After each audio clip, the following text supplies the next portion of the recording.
Hey, welcome back to the second part of my video how to actually start your YouTube channel. If you haven't seen the first part where I talk about ideas, niche or no niche, gears including camera, audio and editing software, check it out right here or right here. The rest of you are ready, let's open up the laptop and we'll get into YouTube settings right now.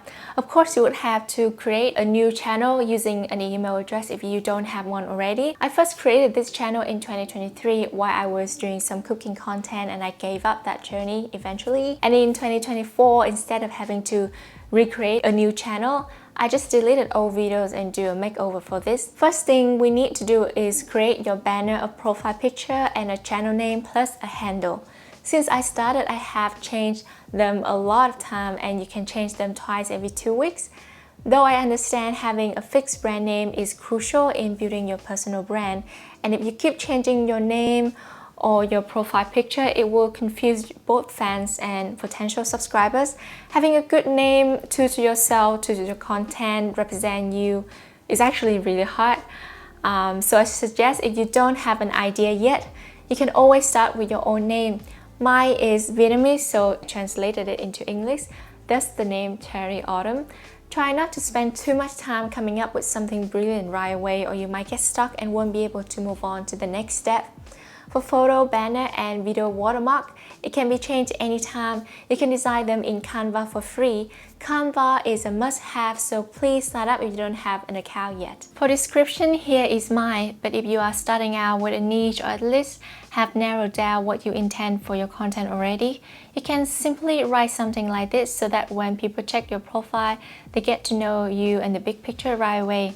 On the left side near the bottom, you will see YouTube settings. I recommend you play around, see what's this about, but there are a few things I want you to get out of the way before you even upload your first video. Let's get this done so the information we put in here will be applied automatically to any future videos of yours.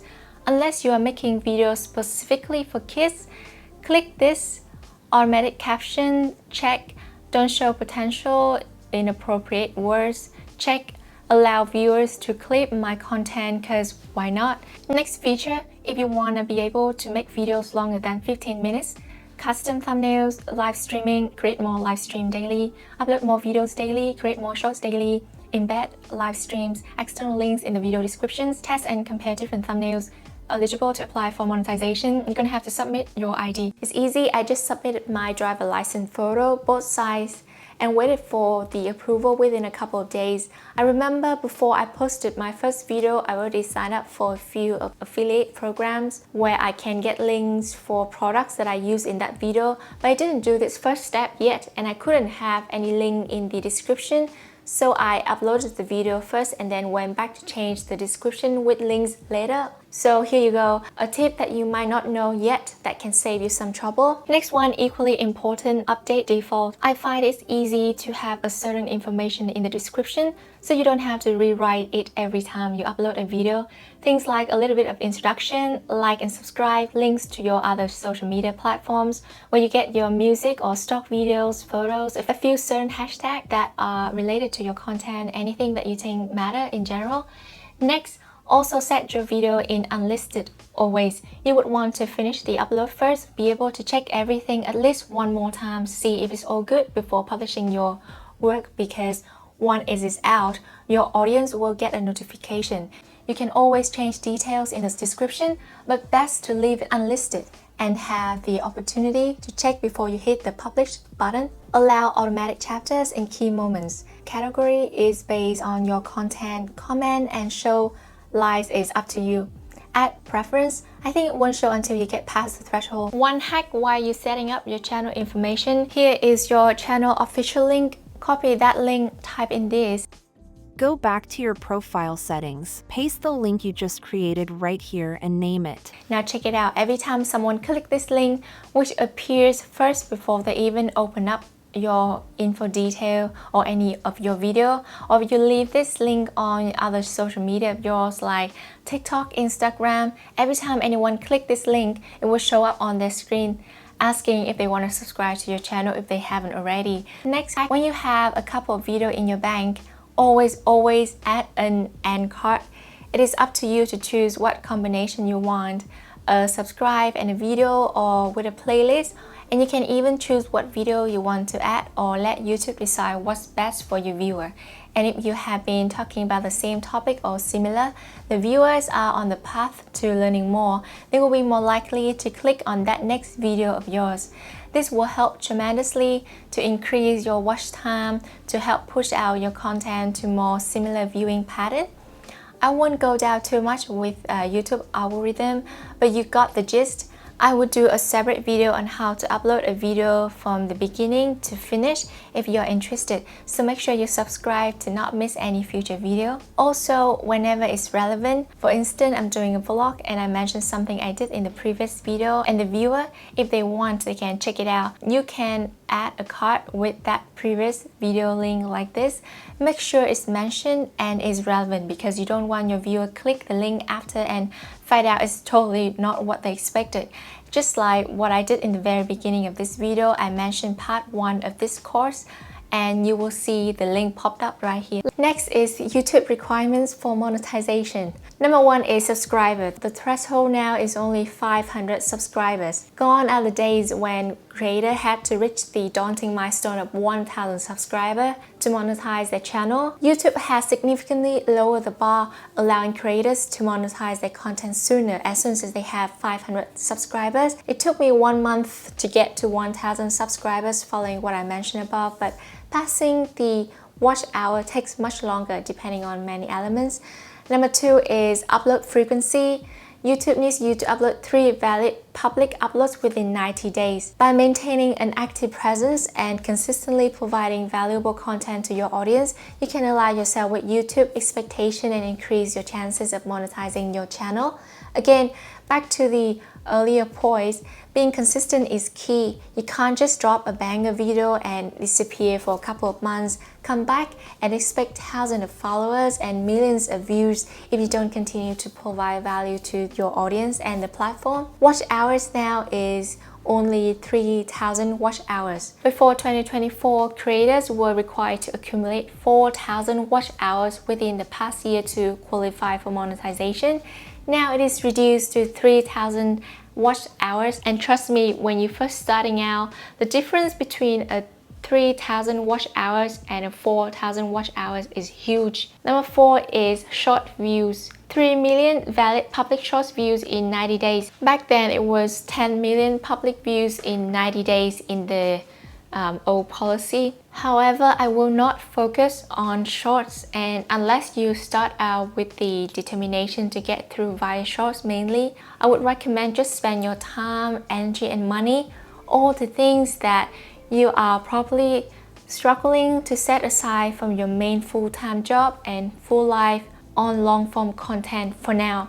Now, if you look at all those news rules, those changes, you can see why now is a very good opportunity to get started, because it's getting easier and faster for you to monetize. So why the wait? To set up AdSense account when you finally pass the threshold, it's actually easy, because along the way, YouTube will keep you updated on your journey, how far behind the goal you are, and slowly as you're getting closer and when you are eligible, there will be instruction of the next steps. Just bear in mind that make sure you stick to one YouTube user channel, whether it is an existing one or you want to start fresh and create a new one with a new Gmail address. And when you use this Gmail address to link your YouTube channel to the AdSense account using just this one, if there are more than 2, things might get a bit complicated, and there are a few people that I know of who wasted days or months trying to sort it out. One last thing you have to do is to have your residential address verified, which is done by typing in a code that is sent to you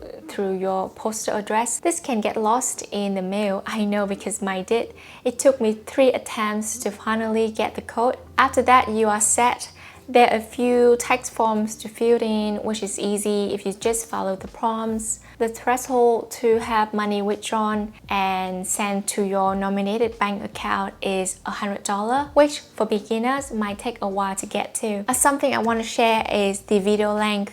I don't mean that this is the standard, because it depends on what content you make, but I always try to make mine over 8 minutes, because then you have the option to put ad in the middle of your video too.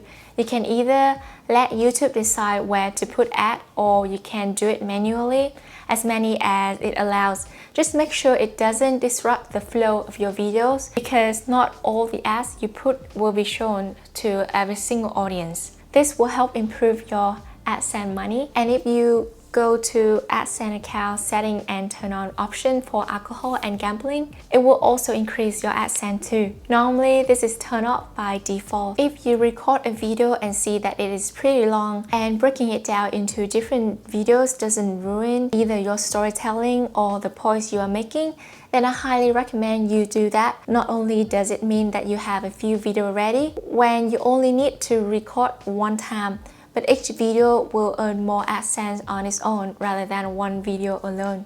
Now say your AdSense account is all set and you can start seeing this icon next to your video, monetization on. Sometimes there might be signs that some or one of your videos have restriction on monetization. The YouTube algorithm will constantly be checking your content, and if your videos are found to not meet their advertiser-friendly guidelines, or if they violate other policies such as age restriction or copyright guidelines, your videos might earn limited or no ad revenue at all. Usually you can file the claim if you think it was wrongly determined. Then there will be a human check and determine the outcome. With the advertiser-friendly guides, it's pretty clear what topic will be flagged, but sometimes it might not be as clear.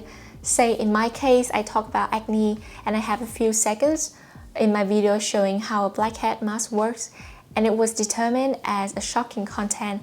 I didn't think so, but it was the final say. For now, I don't think you have to worry too much about it, but just bear in mind while you write your script so you don't have to waste time dealing with this headache. Major thing is copyrighted music. We all see people do cover songs, have movies or other creation reference in some videos we have watched. The thing is, we don't know how it works out for that creator that uses those copyrighted content. Sometimes they just outrightly force you to take that video down, or you share that ad revenue with the original artist. We don't know what's the percentage, but it's never going to be in your favor. Nowadays, YouTube has a tool where you can just completely cut off the part where the copyright is stricken without having to take it down, edit it and re-upload the video, which I would say is a great progress. But my advice is just don't touch it. It's not worth it. Don't be tempted at all. If the music is really needed for your storyline, then you can use it, but risk having it taken down or not getting much AdSense, even though you only use that for a few seconds in a whole long video of yours. Don't even use other variants of a famous song, like a piano version played by somebody else, but still based on that famous song, with or without having credited them, with or without lyrics. It's just not worth it. For me personally, I use Epidemic Sound. I'm not sponsored, but I think it is worth it. It's 150 Australian dollar per year by the time I purchase. In the beginning, as every other beginner, I spent a lot of time searching through different websites. Each either had limited resources or the search engine was not very intuitive. To find the music that I like took a really long time. And across those websites, each also has different guidelines on how you need to credit them in the description. And there is also a free music library on YouTube right here, which you can try it out. But again, very limited. And I can see my content use different musics in one video. So Epidemic Sound sorted out for me. I will talk in depth how I find my music in another video. If you're interested, leave a comment down below. If you want to quote or reference a GIF, memes, movie scene, I think it's fine, but to be safe, just keep them under 8 seconds. If you want free stock video, try Pexels. For video and images, Pexel provides free and it's pretty limited, but if you know what you're looking for and you're not too particular about a scene, you might just find something that works out for you. The paid ones have way more options for you, so you can check out Storyblock. But so far, I have been using Pexel and it works out really nice for me. For thumbnail, I use Canva.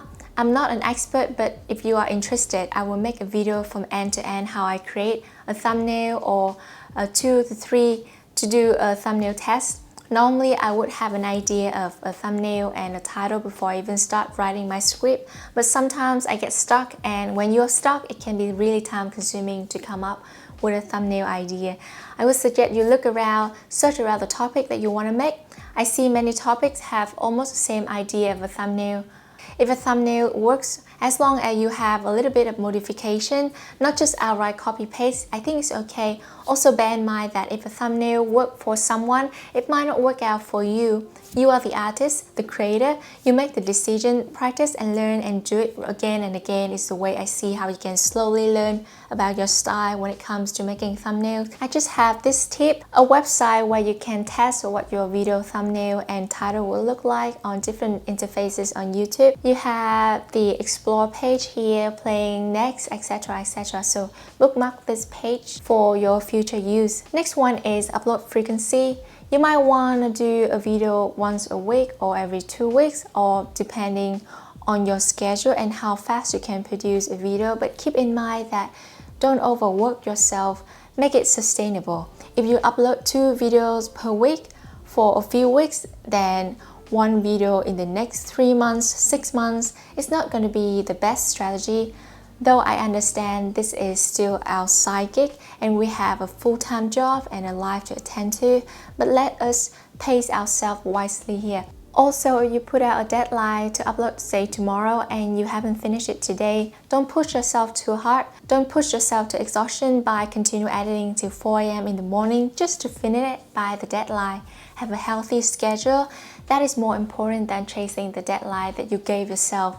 Having discipline is good, but knowing that this is a long game, we need to have better and more realistic schedules so that we can commit long term. I will answer you right away that you don't need a fancy studio to record your video like me right now. I'm sitting on my living room floor to record this. People just sit at the table, on the floor, in their own bedroom, in any room, literally anywhere to do this. The setting will evolve with you and your content. If you need a better workflow and you see yourself doing this more frequently, it will be the later step. Lighting, you don't need big light or background light or ambient light unless you plan on doing cinematic videos. All I use is natural light, and yes, it's not hard to predict because you just need to align your schedule with the weather broadcast to make sure that you record in a sunny day or a cloudy day, up to you. But many times cloud comes and goes, leaving me with footage having different color tone, and I don't really like that. I have to fix them in editing. But that is a free source, so I'm not complaining. You don't really need to have a perfectly balanced or fancy artsy background for a start, but keeping it minimal and clean is the least you can do. Common mistakes that can happen when you use camera and mic will likely happen in the areas of exposure, focus, and unusable audio, so make sure you test them out first before sitting through the whole session. Next advice is why having the YouTube Studio app on your phone makes it nice and easy to check out what went well last video. Try to refrain yourself from constantly checking your stats. It's not gonna change in a day. In the beginning, after each upload, I couldn't help checking the studio stats to see how the video is performing, and it's just not healthy. I wouldn't recommend doing that. Instead, focus on creating value in this video and the next video and the next one. Keep learning new skills on the job and don't put too much hope on the outcome of a video, like you're gonna get 10,000 subscribers and 50,000 views right away, because seriously, they are all bad, but it's gonna get better by time. I also like watching this video about Mr.Beast advice when I was about to start, and that is saying that just continue doing a video, and by the 100 videos you still suck, that is when we'll talk. I'll link the video down below if you want to check it out. Last but not least, as I'm currently going through this stage, I thought I would include it in this video. That is embracing changes. Don't be afraid of it. As I mentioned before, for beginners, we indeed need a trial period to figure out what we're good at, what we are passionate about, that we can see ourselves doing for a long time, because this is a long game. You won't make it overnight. You will see some people have 3 to 5 videos and one of them blows up and have 2 million views, but they don't gain many subs. And if they don't keep up, don't constantly improve, make better video, make more video, you won't see them get the same amount of views, and people won't just subscribe from just one video. It takes 2 or many more. Or those who have million subs but they stop posting for a year or a few years, that's not going to do good either, because if you don't have new videos, YouTube won't push your video out there anymore, except for some of your green content like a how-to video. So the point here is we just need to be committed. You finish the video, you move on to the next one. This one might not be perfect or ready, but publish it anyway, because it's never going to be perfect. I often being in the middle of a process and think to myself, this is going to be a banger and this one is where I'm going to blow up. But nope, not going to happen. Out there in the market, across tons of niches and fields, there are millions of videos that are already out there and being made that have much better quality, much better content. So don't focus on getting a perfect video out, buying the perfect gears and finding the perfect music for this part here and there. Focus on being genuinely wanting to create value. There are a lot of factors to a good growth channel. I believe everything good takes time. It won't happen overnight, and during your journey there will be times you face a choice whether you want to make a change here and there. You came to this dilemma because you also grow day after day. The knowledge you acquired after making one video after another. You can see it clearly that some of your favorite YouTubers have more than one main channel. Some take 2 to 3 channels to finally find their niche and start to grow. Some have found success in a channel, but they also have interest in other areas, so not want to confuse their loyal fans. They would opt for creating another channel. It could be a completely new start, because not everyone who follows their main channel would also follow the other ones. In some cases, I see the creator want to combine everything in one channel, but it was a little bit of sudden change and they lost some subscribers along the way. In my case, I started this channel in Viet language, but after 8 months of checking the stars, the possibility and other aspects, not to mention the CPM AdSense you make per 1K views for the Vietnam region is extremely low. Another reason as well, recently finally I'm making the change to making English content. I didn't want to open up a new channel and go through everything all over again. Not to mention I would have to start with 0 watch time and 0 sub, which might take a while to get past the threshold before I can even gain AdSense again. If you are someone who has been watching me since day one, I hope you still enjoy the content I make, and I hope we can go far together from now. So far, after 3 English videos, though I predicted it would happen when you change your target audience 360 degrees, I do feel a bit out of sorts when seeing a couple of hundred views only, even though I spent hours creating them. But we all gotta start somewhere. And the good things when you make changes while still being a small channel is that you have the freedom to do so without too much pressure. And those who actually follow you since day one, since you are nobody, might see that change and appreciate that you are trying what you are trying to do and decide to stick with you anyway. So this is the end. I hope this sharing will help you tremendously in avoiding costly mistakes and answer some questions you might have while setting up your channel. I agree there are a lot of parts that you need to attend to, and most of the time you don't have all the answer in one place. So let's get started with your first video. The rest you can slowly figure out on the way. I'm rooting for you. If you like this content and want to see more of me in the future, please subscribe to my channel and check out my other video, and I'll see you in the next one.